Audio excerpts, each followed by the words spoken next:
iyak naman.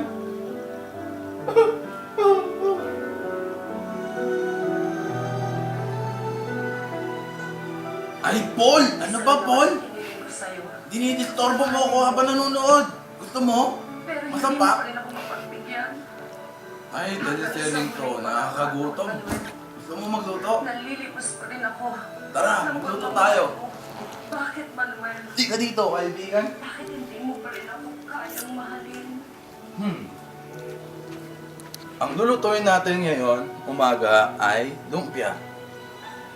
So, una mong gagawin, maghugas ka ng kamay.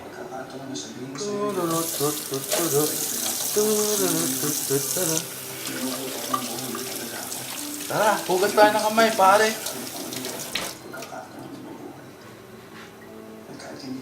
Oh, o nga pala, nakalimutan kong pulasan ng aking kamay. Okay, ito na. Ang una nating sangkap para magluto ng lumpia ay asin, itlog, paminta, carrots, sibuyas,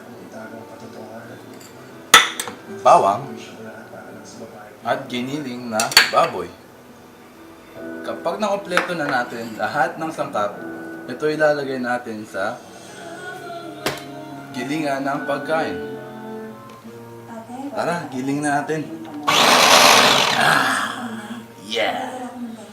At pagkatapos natin igiling, ito ang kanyang kinalalabasan. Tara, tuloy natin. Oh, nakalimutan ko nga pala. Pagkatapos natin igiling, ilalagay natin to sa lumpia wrapper. Tuturuan ko kayo paano mag-wrap ng lumpia. Una, kukuha kayo ng ganito kalaki na main ground beef na may halong sangkap. Ito'y ilalagay ng ganitong pwesto. At pag i-wrap na natin, kailangan mo itong tupiin ng ganitong pamaraan. At ito'y kailangan nating i-roll. Ano nga ba yung i-roll sa Tagalog? Ikot-ikot. At ito'y lalagyan natin ng oil para siguraduhin na ito'y didikit. Sarado. At sarado. Tara, iluto na natin, mga pare.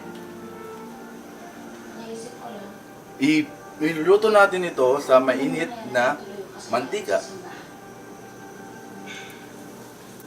At tandaan, mga kaibigan, pag ito'y mukhang kayumanggi na, tatanggalin natin sa mainit na mantika at ganito ang kanyang kinalalabasan. At pwede na rin natin kainin.